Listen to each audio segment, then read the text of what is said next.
Well, I hope that for those that were here before, now you can see something which is a bit different. Another view at Neot Kedumim. And actually from here we're on one of the highest points. We're not that high actually in altitude, but we're one of the high points here at Neot Kedumim, from where we can see very well Tel Aviv, yes, and beyond that is the Mediterranean Sea. Yes, today is quite a clear day relatively, and if we're looking on the other side you can see already the Judean mountains, and we are right in the middle, so no wonder that the Bible refers to this place as a kind of a middle point, right? So if you're reading it in Hebrew, you'll call it the lowland area. In some of the translations, they call it the foothills. So it's interesting because it's like talking from two different directions. If you're looking from Jerusalem, you'll call it the lowland. If you're coming from Tel Aviv, you'll say at the foot of the hills, of the mountains. But in Hebrew, it's called the lowland.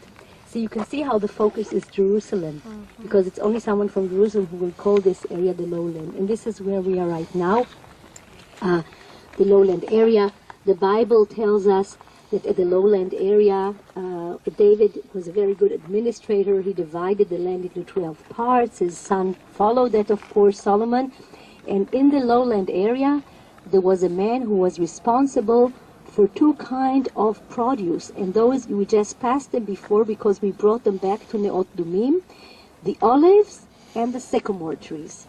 Now remember, we just passed before olives, and the big trees there, I did mention that as we were going by, those are sycamore trees. We're going to see them later on as well. So if you didn't know, if you missed on that before, you're going to see that because we'll be going down to see them.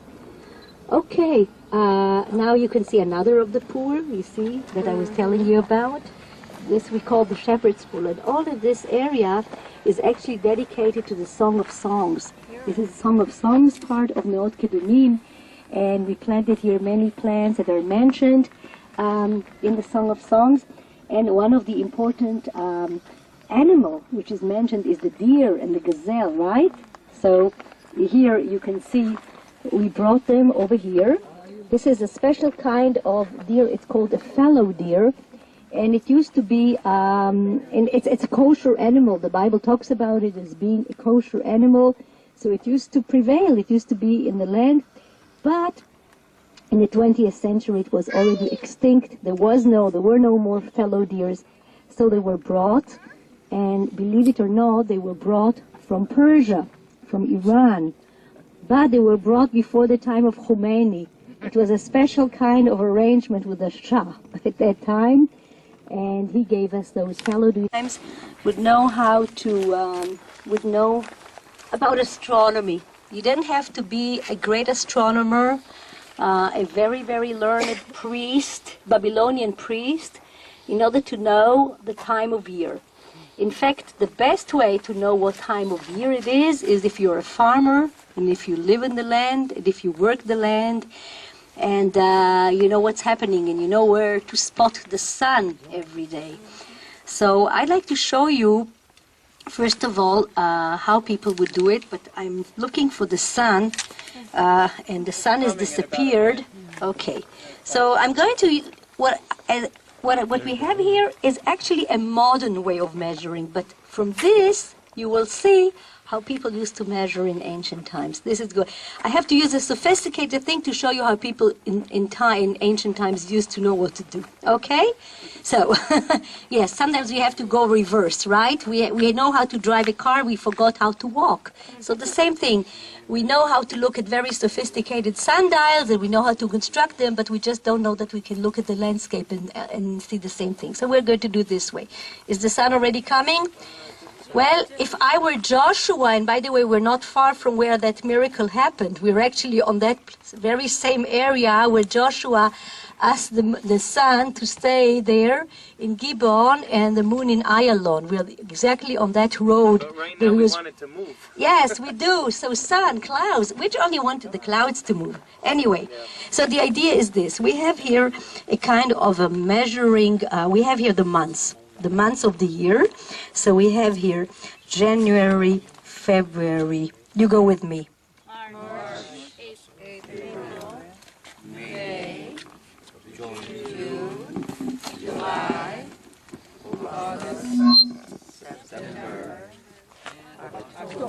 Now we're towards the end of October.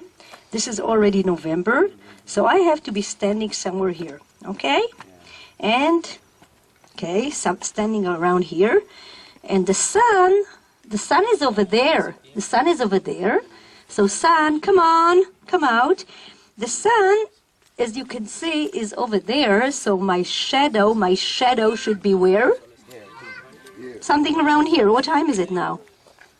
What time is it now? About 9? Okay, here we are. Okay, so we have to make like a line from here.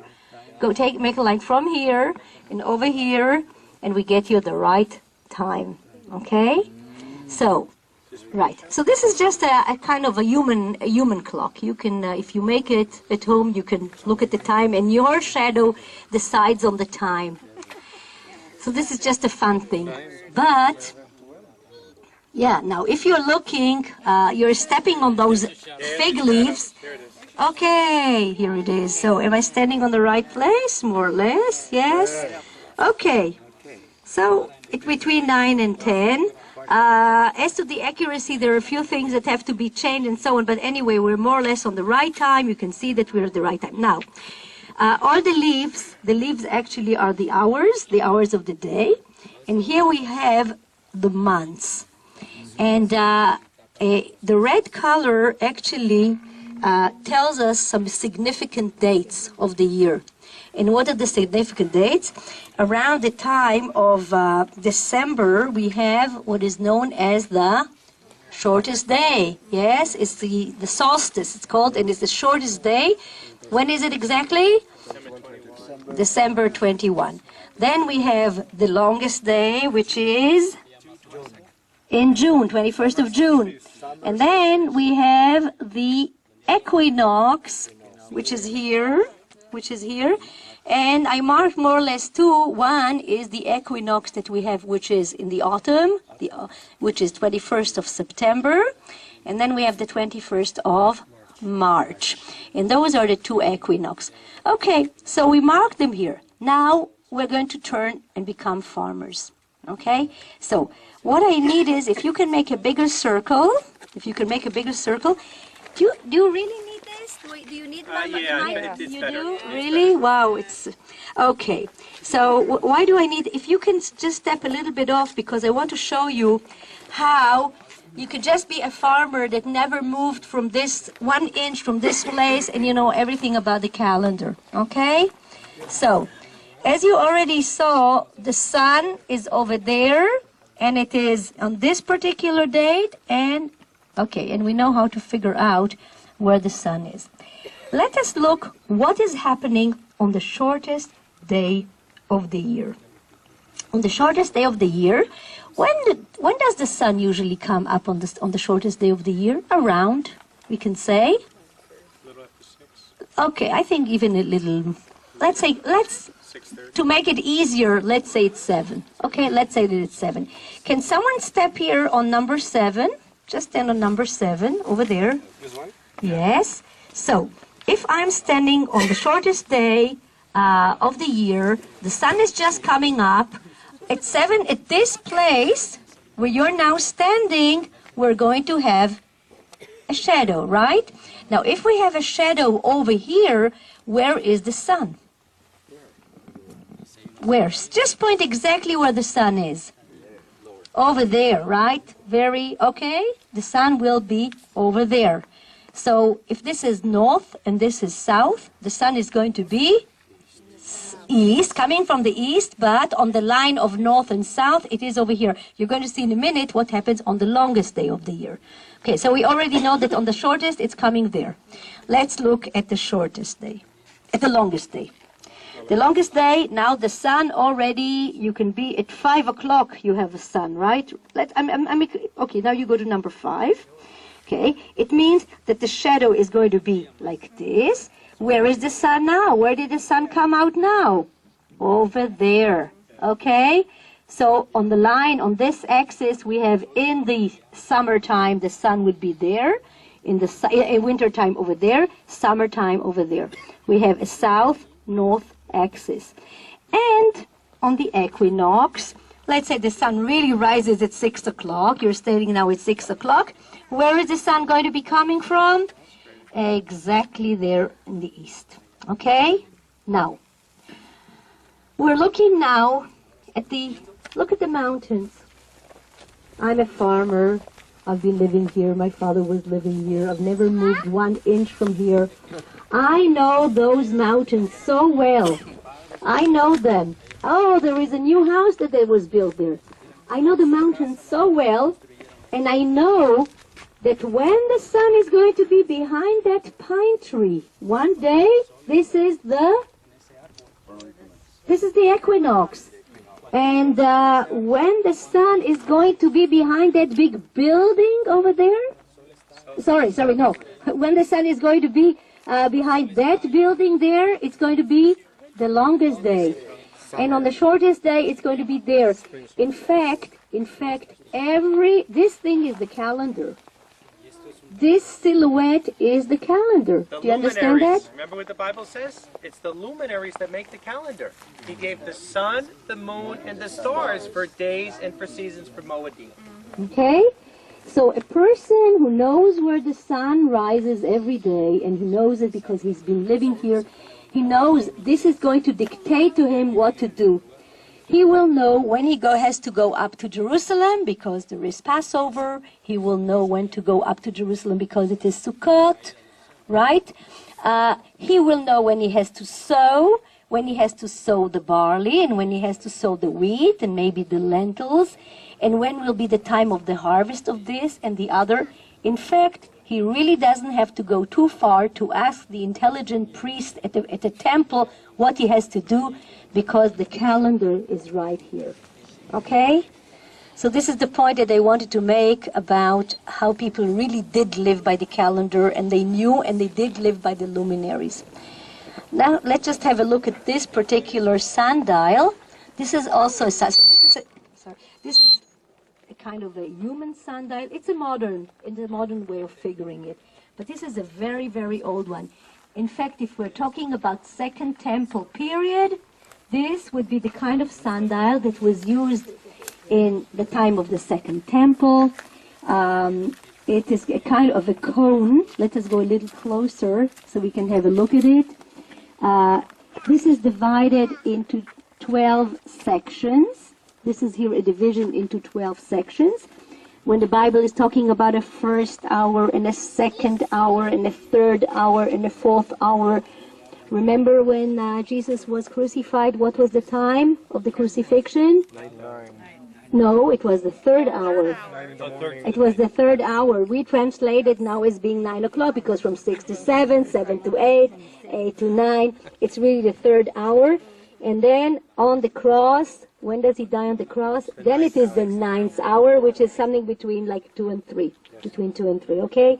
So when we have the parable of the people working in the vineyard, and the man is coming and picking up the people at the first hour, second, then the third hour, 6th hour, then the last hour, which is the 11th hour.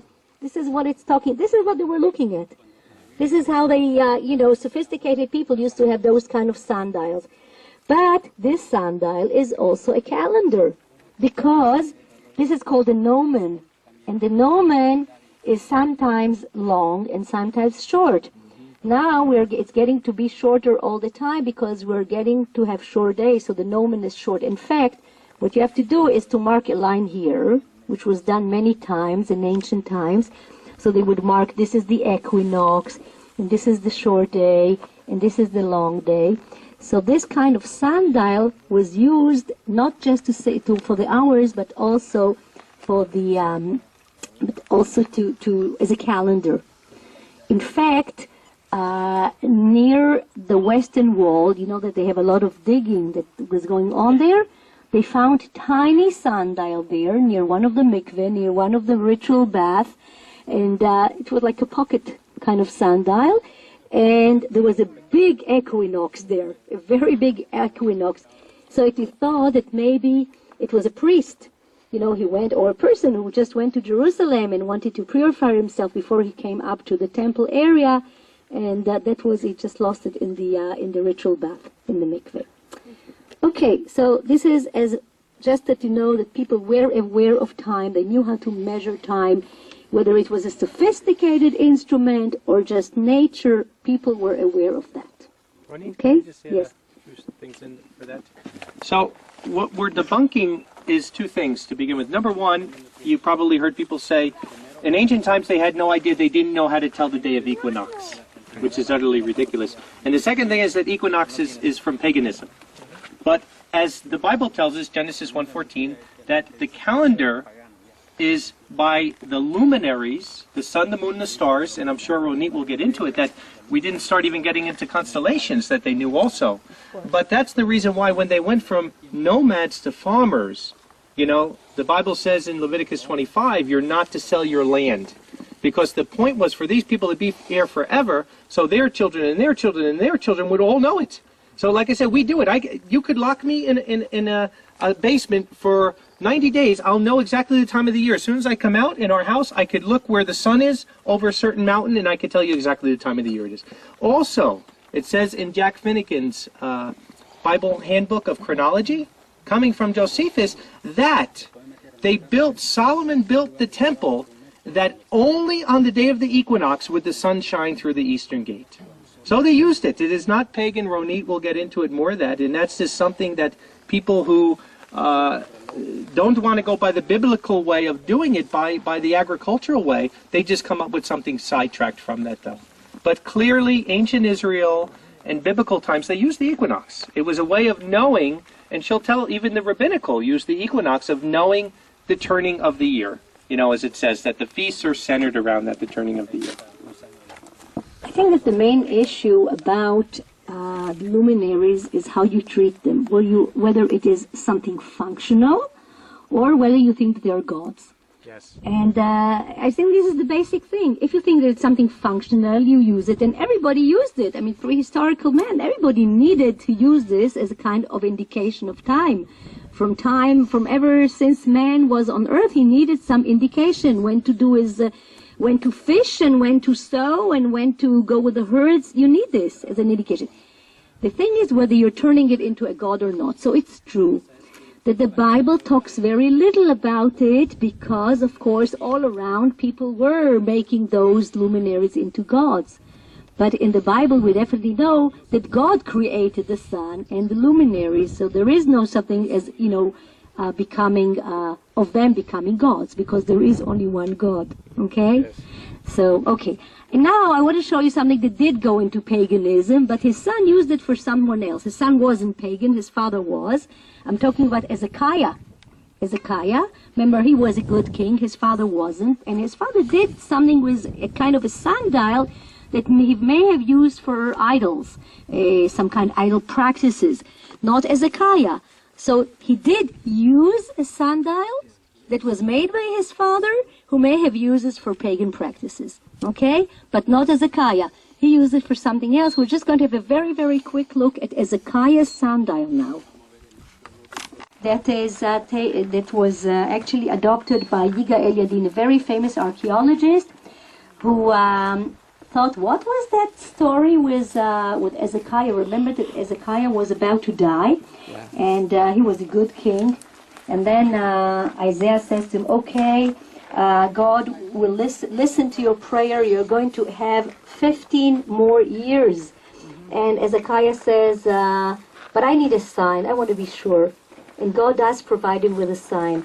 So here we have another change in the luminaries. So Joshua did it, and here we are looking at another of those stories of how man asked God to change the luminary, their course. And you remember the story? What happens? What happens in the story?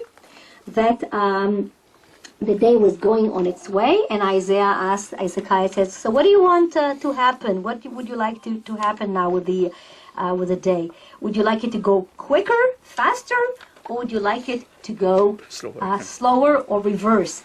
He says, I would like the sundial to go 10 gradients or 10 stairs. The word in Hebrew is ma'ala, degree, 10 degrees. Degrees is also stairs, 10 stairs backwards. Okay, so let us see and what the miracle was all about. Now I'm going to say goodbye to this thing for just a minute. Okay.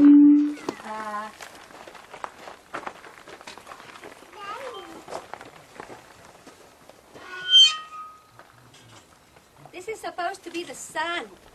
The sun is now coming from the east, and this is supposed to go up. So in the morning there is still actually nothing here until the sun comes. And then as the sun goes up, the ray, this goes down.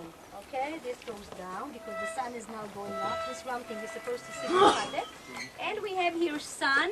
The sun is now going. Which direction will the sun be now going? Or the light on the stairs? Which direction is it now? It's going downhill all the time. Okay? It starts with a complete shade here.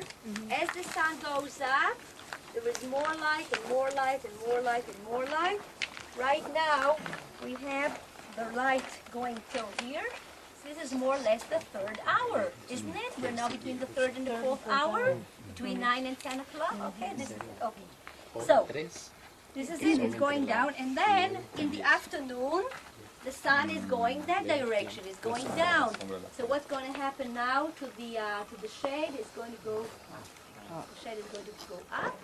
Okay, until there will be nothing. So, what does really Ezekiah want to happen? That he wants that the stairs will go back, that the shade will go back, which means that the sun is going to be going backwards. All right? From the west, it will be going up back to the east. This is what he was looking, and apparently God heeded to his prayer, because we do know that it happened. So, this is the story, again, another sundial. This is a sundial, a theoretical sundial. It's really a copy of the Egyptian one that was used in ancient times, yes, Hebrew scriptures time, a first temple period, this was used. This is the kind of sundial that was used. So as I said, Ahaz was using it probably for some idol kind of practices, not Hezekiah, not Hezekiah. He just used the sundial as a sundial. Okay. Any questions? Right. So now that we know that people were aware of time, whichever way they used, we saw different methods, let's go and talk about the whole year. I have one left. Okay. Right.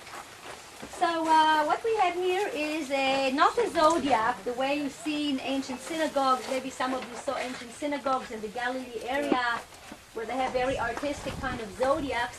This is not a zodiac. We built something which is round and has 12 parts to it. But what we really want to show is to understand about the calendar, how the calendar works.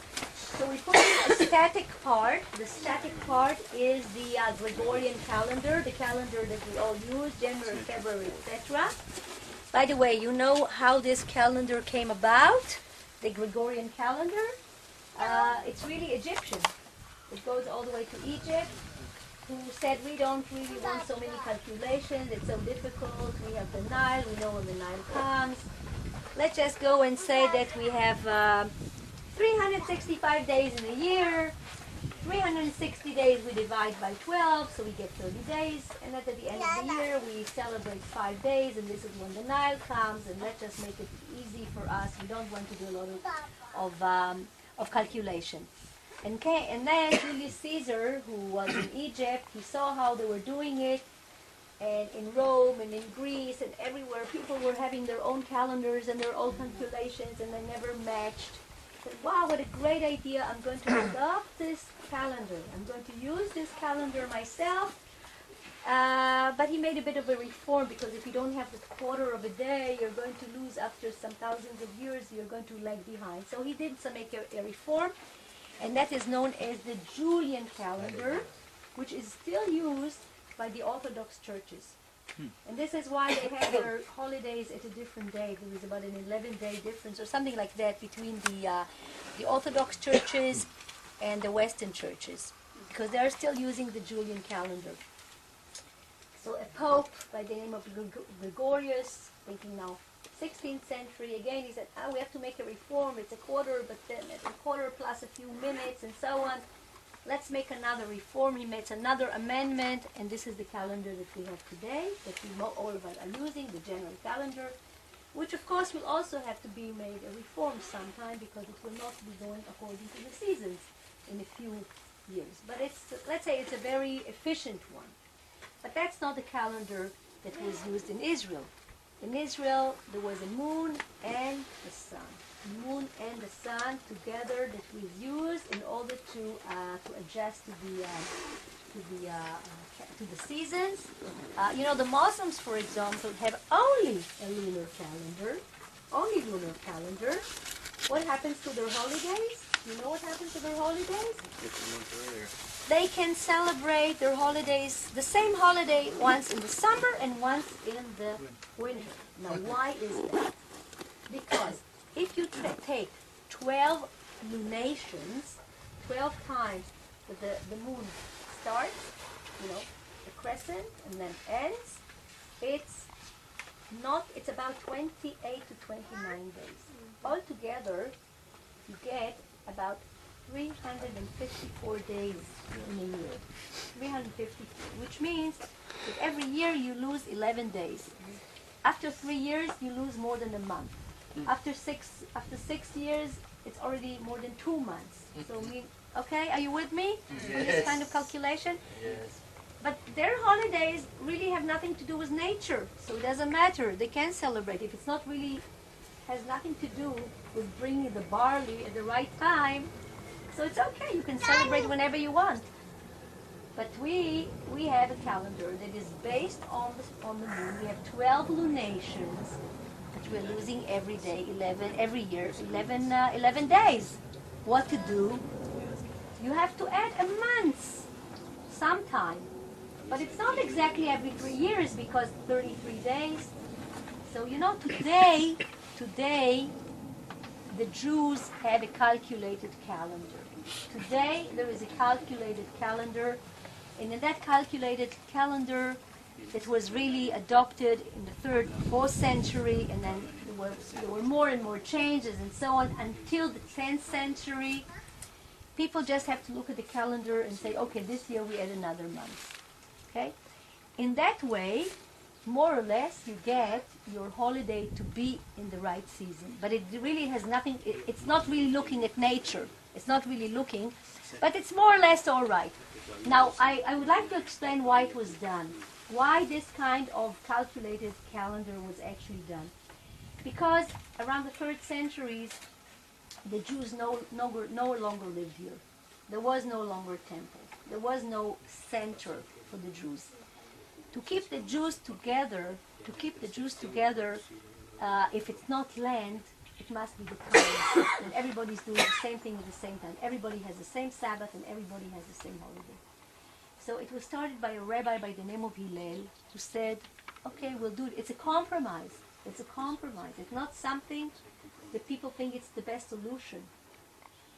And according to the rabbinical thought, when the Messiah comes, there will be a change in the calendar, and it will be according to the nature of the land of Israel that will dictate when to add another month. Okay?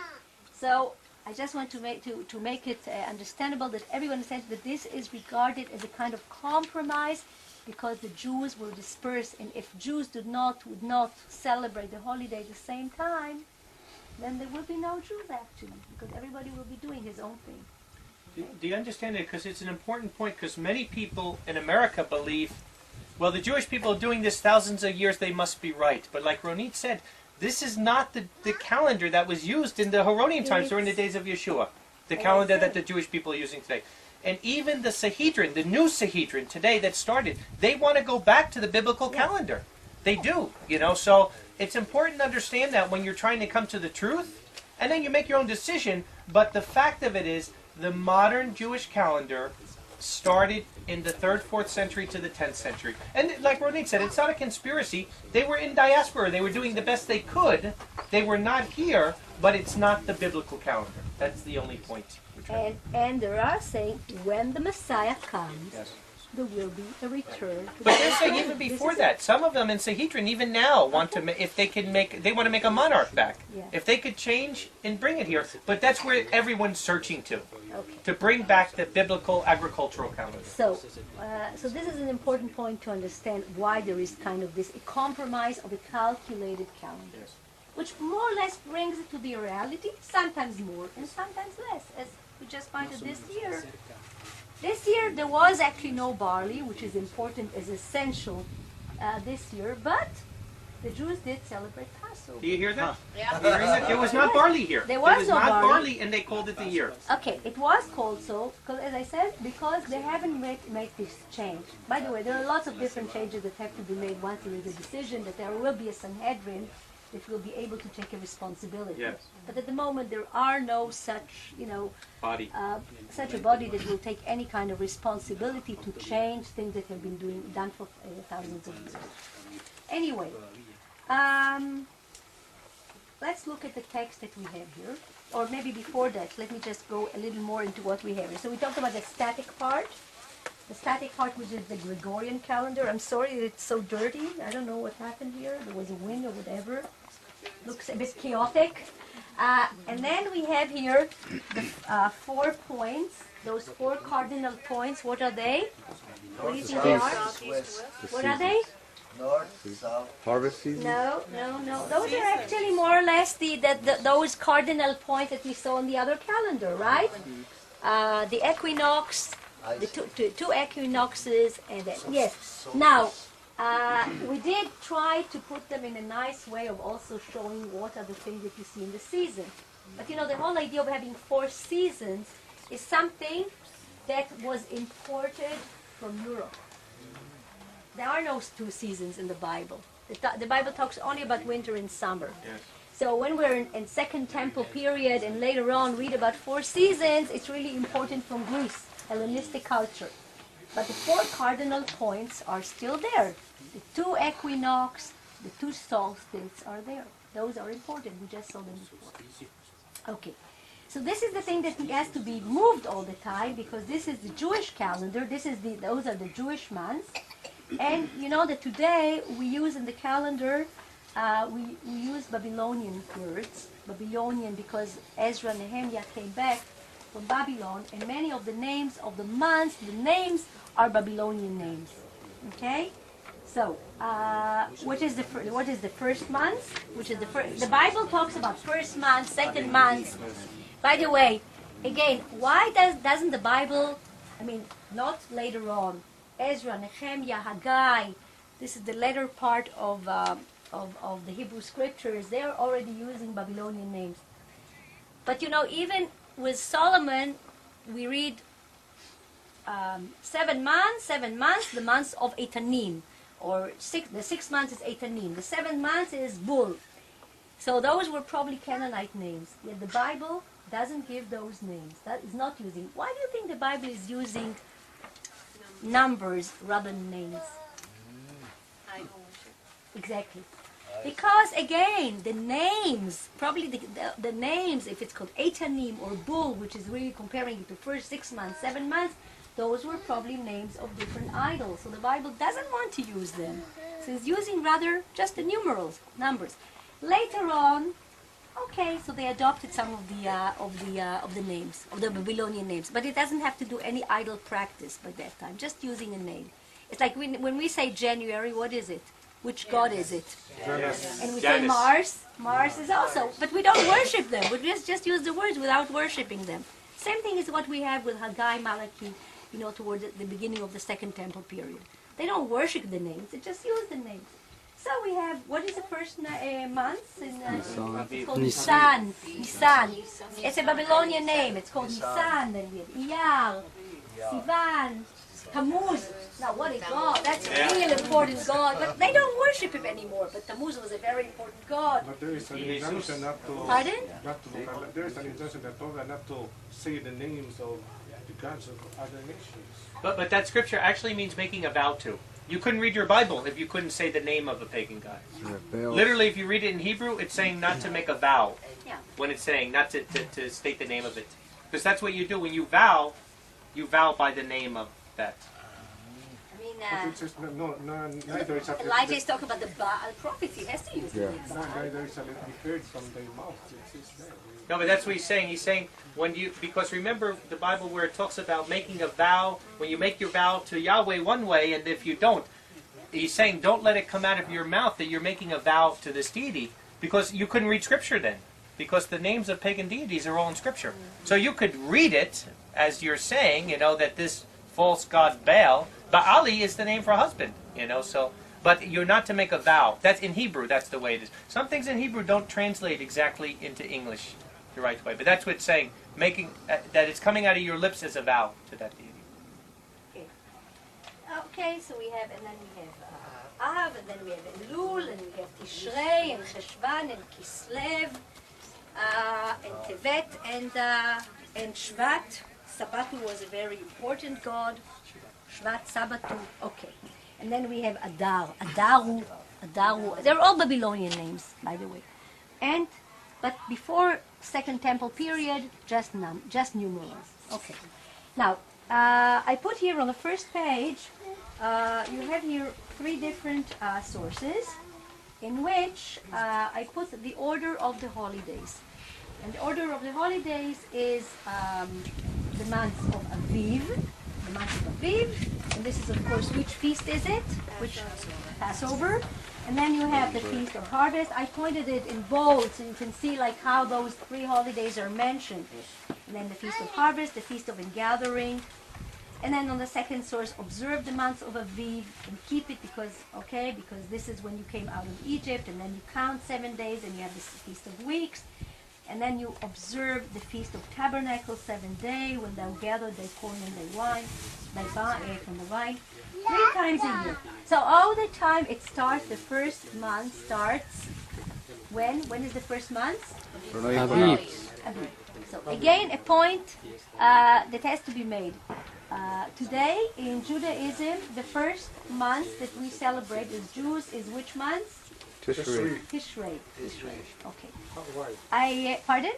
Why? Why? This is something that I want to show you from nature. Okay?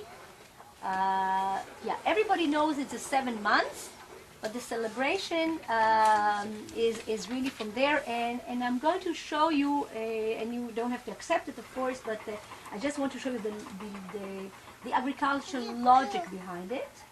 But it's true that actually, if we were to go by the text, the first month should be the Aviv. Okay, what is Aviv? Young ripe barley. This is the second page Young already. ears of barley. The barley is ready. So I want to show you, since I cannot show you Aviv because we're not at the right time, we're not at the Aviv period. This is Aviv. I have a picture to show you what is Aviv. This is Aviv. Now tell me, what does it look like? Here, I just passed it. If you can't see so well, I just passed a few of those, and you can see them here. Just pass them to your friends to see what is Aviv. And it doesn't matter with which kind of grain it is. This is a stage of, okay, so what is it? What is Aviv? It's ready. Does it look ready? No. How does it look? Sprouting. Actually, but how do the grain look? What do the grain look? It's green. They are green, but they're full. Okay, this is Aviv. This is Aviv. So Aviv doesn't, modern, if I ask Patrick what is Aviv, he would say spring, right? Good. Okay? Or if you ask just any normal Israeli what is Aviv, he'd say spring. But then they say, we don't have spring in Israel. We only have winter and summer. So what do you mean spring? Imported. It's an imported word. Okay, this is the real Aviv. Aviv is a stage of ripening of any kind of cereal, which is when the grain is full but still green, which means that it's edible, but it's not edible in order to make flour. What can you do with it? What can you do? You can just go and, go like that and eat it. Remember how the disciples go on the Sabbath, which is probably just after the Passover, about a week after they come, and they just go like that in the field and they eat it. Remember? This is probably the stage that they were eating it. It's very nice. It still has a bit of sugar. It's not that starchy. Wonderful to eat. But if you want to keep it, what do you do with it? Right. How do you dry it? By roasting it. By roasting it. And that roasting is actually the offering that was also done at the temple. When you take it to this stage and you put it in fire, and then of course you have to clean it and so on, this is actually the offering that was done at the temple. So, if you cannot do the offering, you cannot have Passover, right? Because it's associated together. You cannot celebrate the Feast months of of First Aviv, the feast in the month of Aviv. You're supposed to celebrate Passover at the month of Aviv. If you can't do the offering, then of course you cannot celebrate. Okay, so let's just see here how that thing moves. So I'm going to put it here in Nisan. I need a bit of a little stone so it doesn't move from its place. We don't want our barley blown away. Yes, right. There you go. And just to convince, maybe they're convinced, but we're going to do it like this. If this is now Nisan, this is the 1st of Nisan, where do you think the 1st of Nisan should be in relation to the calendar over here? Spring equinox. Okay, which is where? March 21st. March 21st. You understand where you think March 21st should be? March. No, this is more or less here. This is Oh, it's March. going this way. I'm sorry. Okay, it's going this way. I think something here. Yes. Okay, you want to point out here, maybe like this? Okay. Third week Now of we March. need the navigator of time. By the way, it says. Gil looks like a navigator Okay, at he's times. going to be the navigator.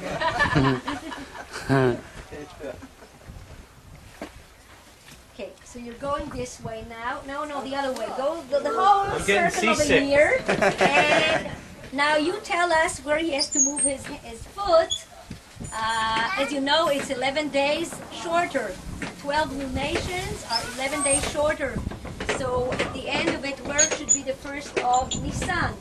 Where should it be standing? Where should you be now standing? So you should know where to stop. First day of Nissan? Back toward you. Yeah. Well, 12 A you're day saying later. after 12, yeah.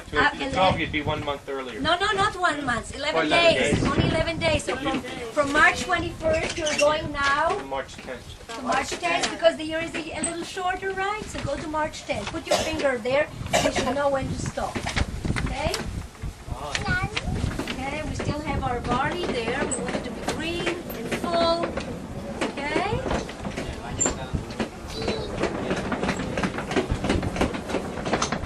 So this is the 1st of Nisan. Just remember that. Tell him when to stop. He's got to stop. Not yet. No, he's not. His foot is over there. His foot is over there. Oh, okay, halt. Okay, good. Good, Gil. Now, what will happen a year later? Where is going to be your foot now? If you're here, it was like March 21st, March 10th. You should be now in March 9th. February. February. Okay, now we'll make it a little shorter. Just go back. Thank you very That's much. good. Okay. We went around. No. It has to be, no, sorry, over here. There we go. Okay. Okay, I got it. And a year later, you have to go now. You're March. Okay. Right. Now you're middle of February. Okay, come on. Okay. Anita, my are you foot is here. suggesting there's an angel in heaven up there doing this? Okay, right. Now, look, we're in February. We are now in February. Is there, February is our winter time. Still cold. Any chance of having the barley like this? No. This time of year? Definitely not, huh? Definitely not. Which means, okay, only if there is a miracle, right? Now we all understand. I hope everybody now understands why there is a need to add an extra month. Just to repeat, because 12 lunations, 12 months, are not 665. 365. 365 or only 364. About every 3 years. Yes. Now, okay, it's about, but if you do calculation, you'll see 1 and 3 and 2 and 4. But if you go by nature and you take a few things into mind, you don't have to do. You won't have it calculated. You'll have it. How can we say empirical way of doing it? Okay. The equinox and the barley. The equinox and the barley, and even one more thing that has to do with Sukkot. Yes. It has to do with Sukkot too. We're going to see. So let's now go quickly through the sources that we have. So at page number 2, I mentioned the months of Aviv. You can see here. And if everybody, and then in number 5, you can see number 5, and it's talking about the plague of hail. Remember hail? I think it's called hail, right? Hail, yes. Okay. Remember what happened there in Egypt? What was destroyed in this plague? The flax and the barley. And what wasn't beaten by the hail? The wheat. Why? Yes. And it says, for the barley was in ear. But in Hebrew it doesn't say that for the barley was in ear. It says for the barley was aviv. And this is why I put it here in Hebrew. If anybody knows how to read Hebrew, you have their aviv. It's not a full ear, it's an aviv. It was at this particular stage that we see right here. And then it's talking about how during the months of Aviv you also have to make this first offering. It's the first fruit of everything that you have in the land. It's the most important, it's the first of the first months, the first fruit of anything. Because the barley, I say that any cereal goes onto that. But in Israel we have several kinds of cereals. And the first cereal to get ready is the barley. It's before the wheat. If the wheat were before, then the offering would be from wheat. But since barley is earlier, then it is really the barley. You understand, though, how the whole holy days are connected to the agriculture. You can't separate them. Because all the offerings that go with the holy days, or take Yahweh out of the picture. You know, there'd be no offering. And if you do the spring holy day wrong, then the fall holy day is going to be wrong. Yes, and you're going to see how Sukkot is connected here Yes, as well exactly. in just a minute. Okay? So why is it barley? Just because barley is the first one to be ready. Okay? You know, I can tell you that at the time of the Second Temple, barley already had a very bad name. Because, you know, barley is really a very, it's not very easy. Today it's becoming modern again because people are on a diet constantly. So it's not digested as well as wheat. It doesn't have as much gluten and so on and so forth. But there was, and you can really, if you're looking at the barley, just take the barley as a theme in the Bible, and you can see how it's very, very important. You know, in ancient Israel, Gideon has a dream. Oh, no, not Gideon, but someone in the Midianite has a dream, and he sees some barley moving there, which of course represents Gideon as a farmer. Yes. And then the barley goes downhill. I think it's quite interesting that in the multiplication of the fish and the bread, it's barley bread. Yes. Because they're simple people. Yes. So it's barley and it's not wheat. So there is even a discussion between rabbis. Are you sure that the offering is supposed to be from barley? There is even a discussion between rabbis who were probably city people. And say, are you sure? And then someone who's more back to the say, yes, it's barley. It's barley. It has to be barley because that's the first one. So even though rich people later on already looked at barley as being something which is not as high as an important produce, still it is because it was the first one, and we do know that in ancient Israel barley was very, very important. And it is healthier, like you said. It is healthier, yes. Okay. Pardon? It's translating. Yeah. What language, by the way? He's from okay. Nicaragua. Okay. All right. So here I put a few, and here at the Aviv, I put the headline is Aviv, and I wrote a couple of explanation of how you make the offering, and it says, and look at number 7, and thou offer a meat offering of the first fruit of the Lord. Thou should offer the meat offering of the first green ears of corn. Again, if you look at Hebrew, it says Aviv. Aviv, again we use the word Aviv, dried by fire. So it's not spring dried by fire, it's the green ear like this, which is dried by fire. And even Josephus Flavius, you heard about the historian Josephus Flavius, who is a contemporary of the Second Temple period. He gives a very big description of how they used to do it in the temple. You can read it, it's number 8. So I'm not going to go through it, just that you will have a look. And you know that this offering, what was so important about this offering, and why is the whole thing about the calendar so important, really?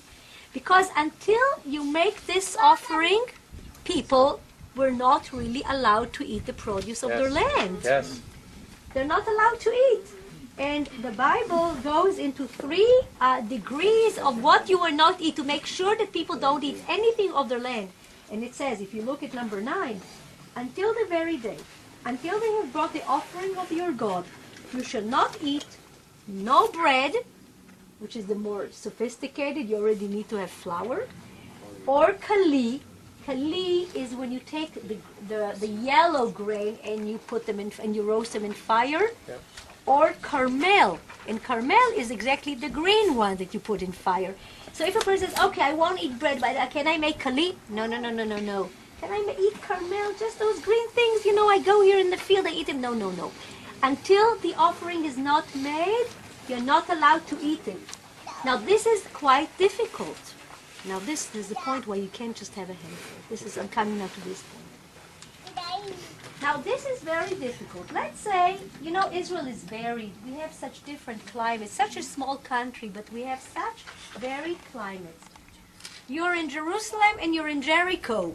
What a world of difference. Of course, in Jericho, in Jerusalem, the barley may not be ready yet, but in Jericho, it's already ready. You're in the Galilee, it's not ready. You're in the Negev, in the south, it's been ready now more than a month. Small country, big difference. Now what happens? Where is the offering done? In Jerusalem. In Jerusalem. A person in Jericho had to wait. Even if it was ready, he couldn't eat. He had to wait until the offering was done. Yes. So when the people decided if they want to add an extra month, why would they decide to add an extra month? Two things they had. There are a few things that you had to take into consideration. One is their barley, so they can make it. But it's not just barley at one place. It's barley. They would decide to add an extra month if they saw that there wasn't barley in most of Israel. This is very important because there's people that come here to Israel, and the one main man who comes, who's the Karaite, and I asked him personally, how much barley do you need to call Aviv? He said, how much can I hold in my hand? So 2 or 3 people come, they go to the Negev, they find a little bit of barley, and they're telling the world it's Aviv. And it's not. Because me and my wife, every year, we go all throughout here. In this current year, there was not Aviv barley through most of Israel. And that's why I say, ask what percentage is Aviv in Israel. It's got to be majority. Look, it's not easy to add an extra month. It's a very hard decision because it means if you add an extra month, some people have to wait. They have something in the field and they cannot eat it. Okay? So to make a decision, if you want to add an extra month, it's a very, very serious decision. So the decision to add an extra month was only if most of the land didn't have the barley. You understand? Most of the land don't have the barley. If most of the land didn't have the barley ready, they would say, okay, let's add an extra month. If only one little area had barley, they're not going to call it Aviv. Because people don't really identify with it. On the other hand, if most of the land does have already barley, and let's say Jerusalem doesn't have, but most of the land does have barley, they will not add an extra month because in Jerusalem there was no barley, because most of the people already are ready, they want to eat. May I ask a question? Yes.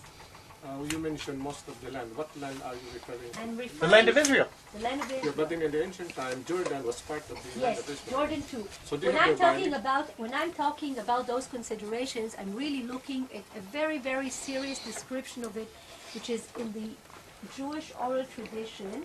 It's called the Talmud, and there is a tractate which is called the Tractate of Sanhedrin. And excuse me, I'm going to close this. Sorry. That you have regions here. You know, you have certain regions according to the 12 tribes. So that's what she means. Further north you get probably less stuff barley grown also. No, it was grown all the way up into the Hermon Mountains, but it would be later that you would get Okay, it. when the Sanhedrin is talking about consideration for intercalation, it's called intercalation. And in the next month, they say the land was divided at that time of the Second Temple period into 3 different regions: Transjordan, the Galilee, and Judah. And they said, you will only add an extra month if 2 out of 3 countries, they call it, didn't have the barley ready. Otherwise, it's not just that you find a place where you have. No. if you really, it's not, it has to be in most of the land, you have to have the, or you don't have the barley ready in order to make this decision, because it's a hard decision to tell people you're not allowed to eat. And if there was one region that was ready, that it was already, that region had to wait. Three So it's- regions, Transjordan, Galilee, and Judea. Yeah. Yeah, those were the three regions. To make a person wait a month is an important thing, because you're telling that person you're not supposed to eat. And remember, Judea goes all the way down to Beersheba, so it's almost most of the country, Yeah. taking away the desert all the way in the south. It's sure that the people of Jericho always had a problem. They wanted to eat and they couldn't eat. They had to wait, because this is one of the areas where you get your fruits very early in the season. Now you understand why it's not such an easy thing. Okay, let's add an extra month. Yeah, It's somebody a real, just it's a can't very run here sim- and just grab a piece of barley and say, Is this principle being followed even now? No, I said today we do the calculation as a compromise. This is what I was saying today, because there is no temple and there is no offering, and there was the fear of dispersal of the Jews, and that they will not. And the one thing that unites people is the time, not the place, because they're all over, but time. So that was a compromise to unite the Jews together. So today it's not being followed, because there is no temple, because there is no offering. משהו דחוף? לא. Okay. Ronit? Yes. If their barley was ready, Yes. but they had to wait, could they still harvest it? Yes. Okay. Yes. Oh, yeah. What So were they you're eating? part of, you're in the land. Yeah. The Mishnah says explicitly about the people of Jericho. Yes, you may harvest it. you just can't eat it. You may even bring it into the threshing floor. You can do everything, but don't eat it. Of course, because what happens if you don't harvest it? What It'll will happen fall to the off. grain? They will fall off. So this Of whole course. thing of you got to get it and eat it and have the wave sheaf within 17 days is nonsense. What did they eat before the harvest? The thing is, why didn't they really like to add an extra month? Because people were poor, and the reserve is they ate the reserve all winter. They eat the reserve of what they did in the summer. This is the whole idea. The feast of ingathering is really bringing things home, so you have something to eat in the winter. This is what Sukkot is about. This is what this feast is about, bringing things home now. But at the end of the year, they finish. If they're poor people, they finished all the reserve that they had. So you don't want to wait.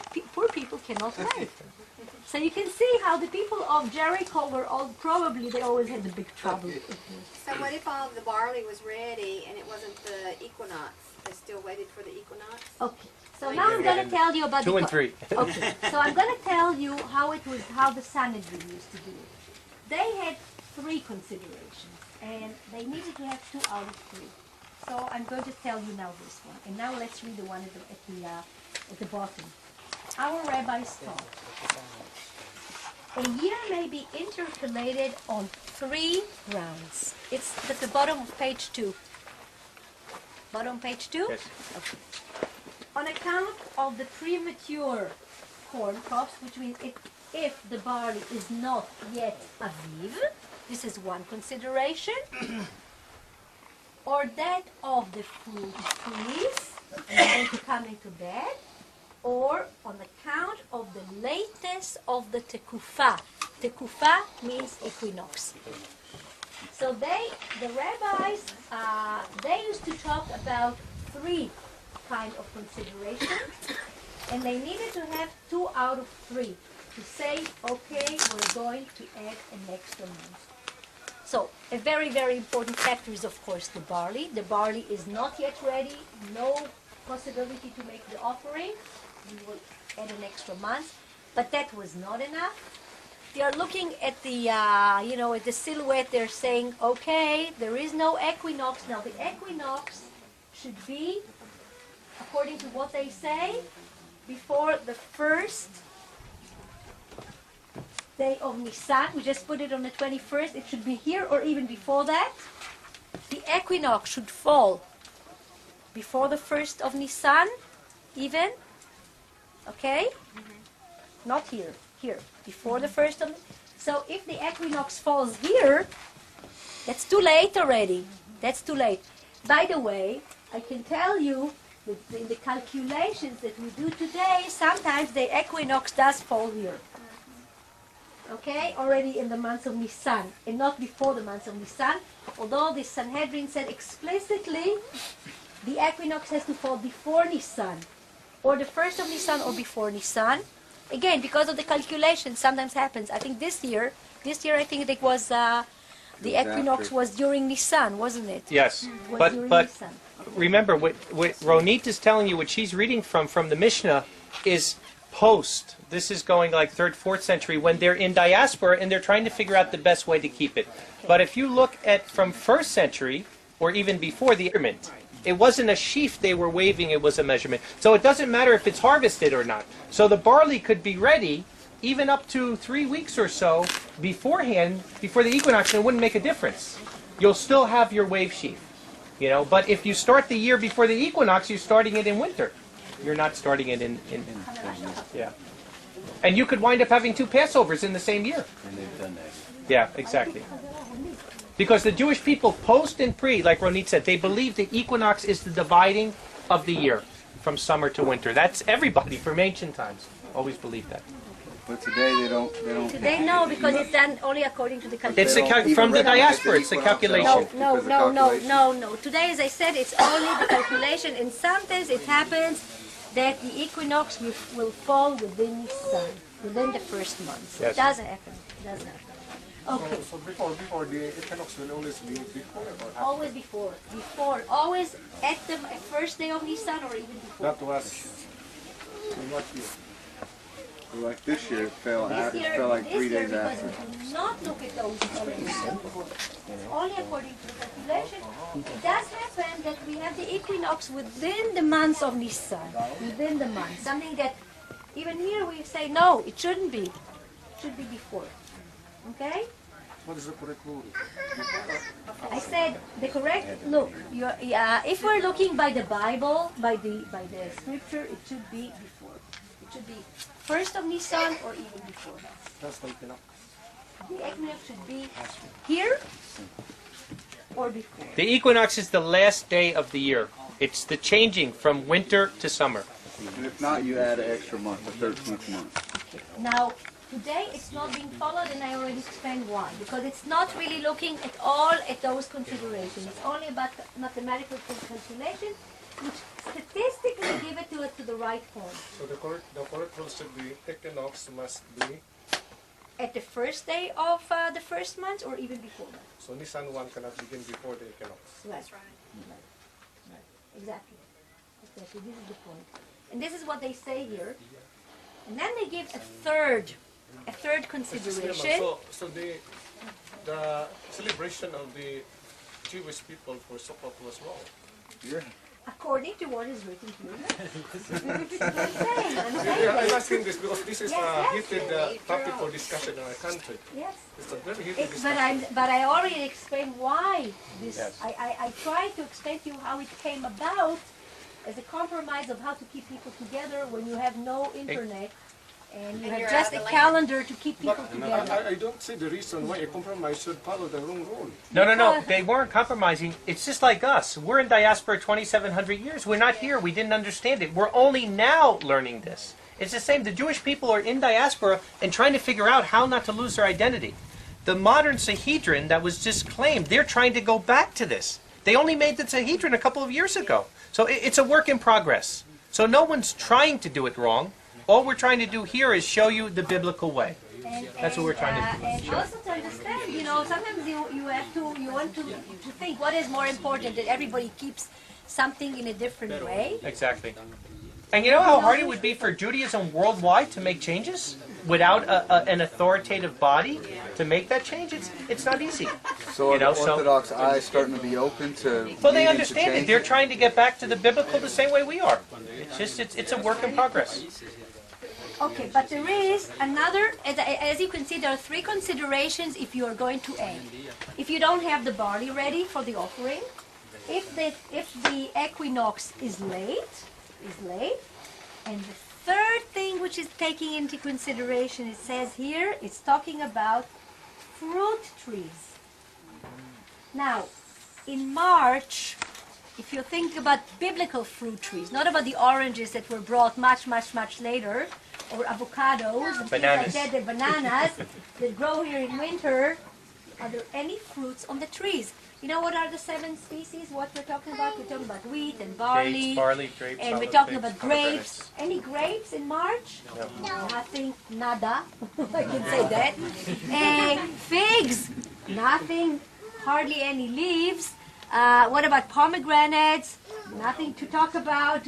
And no olives, which is another, and no dates, which are the 7 species. You don't have them yet. Nothing. So what are the fruit trees?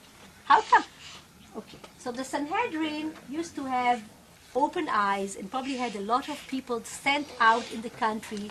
They didn't work alone, but all over the country they would send people. What's happening in the barley there? What's happening there? And they come back and they give them the information. What about the fruit trees? It's not that you get fruit trees, it's the fruit-bearing tree which they look at. Now, they had farmer eyes. And what they see is that tree waking up now? Is there now sap coming up in it? Is the color of the fig tree changing from this kind of whitish color to a kind of rose color, green rose color? Is it now coming alive on the edges? One of the things with the sap is really nice that when you cut, you have to cut the vines, you actually see sometimes juice coming out of it because there is a lot of water pressure and it just comes out and the sap does go down. So they are looking at the trees and they're seeing, are they now waking up? Now why do they need this also as a consideration, as an indicator if to add or not? An extra month. Why are they taking that? What's the whole idea of the fruit It's a trees? cycle. Because So it'll be when do ready you in the need fall. those? You have to have it Pardon? You have to have it harvested before feast. Before Or which feast? Sukkot. Sukkot. Sukkot. So this is actually thinking already about Sukkot. This is thinking about the feast of the ingathering, about the feast of Sukkot. Yeah. Okay? So look how they're thinking about all, and there are even more considerations, but we're not going to go into them. It's really interesting to see how they were thinking about each and everything and so on and so Is forth. that biblical? Pardon? Is that requirement biblical? Well, for a it's feast? biblical in the sense of the Father watching the year from the beginning of the year to the end of the year. It shows you Yahweh is not in the linear, He works in the cyclical. And we did that this year. During the Jewish Passover, which was early, they didn't have barley and some of the other things. A month later, when we were keeping Pesach, we actually went and, like you told us, tied the string on even the pomegranates were starting to bud. You start to see the flowers. So even though you're not going to get fruit for months and months and months, it's the beginning of that cycle. And that's what it all is. Pesach is tied into Shavuot, is tied into Sukkot, and then it starts over again. It's a cycle. It's cyclical. And that's the way it works. That's the biblical cycle. So I think in this cycle, you understand, not only it's a cycle, but it's a cycle that is in the land of Israel. Absolutely. That's what- Only here. This is Only only here. here. And this is really the point to make here, okay? So even the calendar has the land of Israel in it, actually, in a way.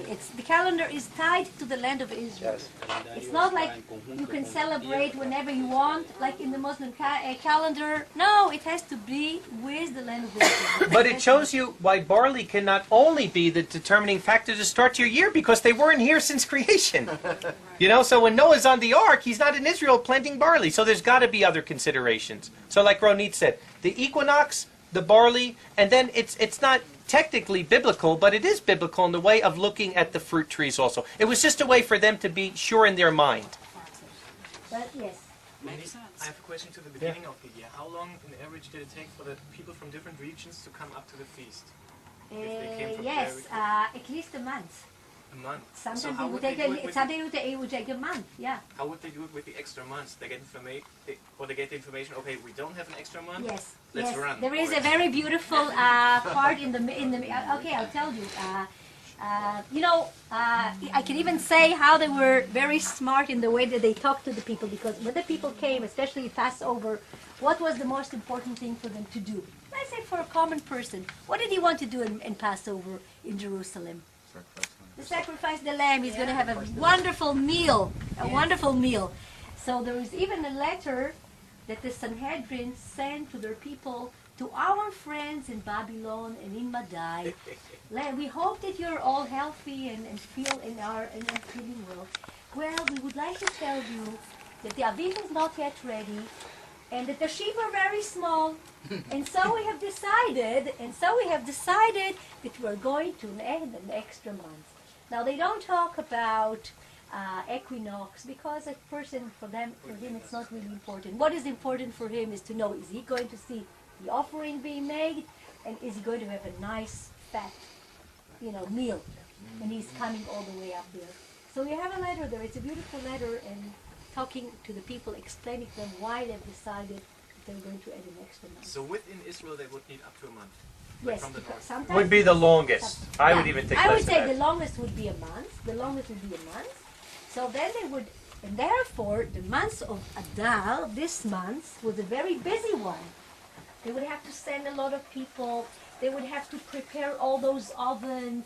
They would have to clean the cisterns. The Mishnah and the Talmud tells us all about all those. They have to clean the ways, so they want people to be able, there was no asphalt at the time. They have to clear the ways. They would have to build lots of booths and huts for people to stay in. A lot of preparations, because you have, and by the way, there was, women used to come also, men and women. And women, every woman, that from marriage, every woman who had a child, she had to give some kind of an offering, which is 2 doves, 2 pigeons, right? Okay, so when he's writing to them, he says, look, not only are the sheep too small, but we don't have enough pigeons. Because the women, they say, okay, let's add this also to the... Want to be convincing. Yeah, we have to build, we just had a child this year, and we want also to do the pigeon offering. And they say, okay, and we don't have enough pigeons. So the women, 50% of those that go up to Jerusalem say, okay, well, it's good, we have to add it. Okay, this is... You can see how he's talking how the Sanhedrin is talking in the language of what the people understand. The pigeon, the sheep, the offering. They're not giving all the different considerations, not the astronomical one, because that's not really important for the person. Okay. What would they do for the people who have to travel for a month? How would they harvest the crop and have a wave sheep offering if they have to leave a month? Wave sheep offering was done as a symbolic thing in Jerusalem. It's not that they were doing it. But that's the point. The harvest, it's showing you that the holy day would be later than earlier, because they would be harvesting before they came up. They wouldn't come up empty-handed. Yeah, but how would they if they had to leave a month early before? Well, that's worst case scenario. Not everybody left a month, Yeah. So most people you're looking at probably 1 to 2 weeks. But it's always, any way you look at it, after your harvest is in, it's a later than an earlier. Did every family that had barley have to bring their own? No. It's just symbolic. I tell you how the Mishnah describes it. It's a little hard to understand from the Hebrew scriptures. But the Mishnah said that there was a field in Jerusalem. Actually, you probably know where it is. You know Mount Scopus? You know where the university goes down? There was a field right there. Why did they choose it? Because it was facing towards the east, so there was more sun. So they were sure that they will be able to do it. And the day before, they would already close the sheaves. And they used to make a very, very big kind of ceremony. With this sickle, and all the people that are standing and say, yes, with this sickle. Shall I, this is the sheep. Yes, this is the sheep. Shall I cut? Shall I cut? Cut. And everybody was hailing and calling and so on. It was a big thing. Why was it? Because you know that you know how Jews you have 2 Jews and you have 4 different ideas. So there was another party that says, no, you don't do it now. So they used to make it into a grand ceremony. They would bring those sheaves, and then they would bring it to the temple, and there they would do the burning of it. The burning was done as a symbolic act for all of the people. Not everybody was doing this. The sacrifice was for each family. But the sheep offering was a symbolic one that the priest did. But let me explain, Ronit. Yes. Originally, remember when they come into the land and there is no temple, the command in Leviticus is talk to the sons of Israel, that everyone did it. Yeah. But once you have a central sanctuary, then it was the priest that would do it on behalf of the people. Okay. So there was a change. So at one point you would have... Yeah, same with Passover. I mean, the original Passover was very different than the Passover once they entered Israel. Yeah. So at that time, from what we learned from the sources, it was a symbolic act to say to the people, now you can start harvesting. Time to eat. Yes. Okay, any more questions? I have questions. Yes, You mentioned about lunation, yes, 11 days. different. A lunar year and a solar year, yes. That means 1 month is not exactly 30 days. Exactly. No. This is why the calculations are so But difficult. then, when Noah was in the ark, 150 days raining, it was exactly 150 That was before the days, steps then we 5 just went months, so exactly 30 days in a month. How could Okay. it be not 30 days, 150 divided by 5 months, while they were in the ark, the heavy rain pouring down? That would be exactly 30 days in a month. Yeah, that's a bit difficult. But to you know, change. science. Do you know science actually says that around the year 700 BC, Change. something happened to make a change, and it could have been Hezekiah. It could have been what we saw here. Hezekiah's. Nobody knows for sure, but science says something happened in the atmosphere of the earth at that time. I would like to add one thing I read in a certain article. One astronomer, I forget the name, mentioned that 1 day is missing in time. 1 day is missing in time. I tried to analyze what could be the causes of this. When you mentioned about the sundial moving backward in steps, and when Joshua stopped the movement of the moon and the sun, that could be the reason for this one be missing. Okay. Yeah. Okay. Answered his own question. I like that.